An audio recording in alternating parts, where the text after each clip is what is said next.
अधिकतम 30 दिन में, मतलब कई केसेस में तो 3 और 7 दिन में भी न्याय मिलेगा, लेकिन अधिकतम 30 दिन में न्याय मिलना सुनिश्चित किया जाएगा।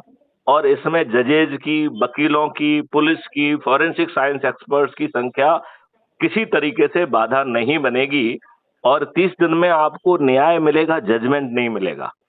तो जजमेंट और न्याय में बहुत फर्क है।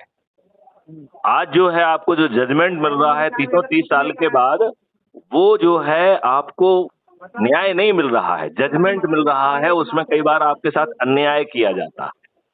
तो हमारे सिस्टम में 2 तरीके की अपील का प्रावधान किया गया है।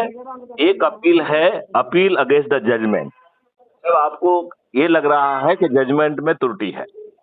और एक दूसरी अपील रखी गई है अपील अगेंस्ट द जज, जब फरियादी को लग रहा है कि जज महोदय ने पर्याप्त उपलब्ध साक्ष्यों को जानबूझ के नजरअंदाज किया है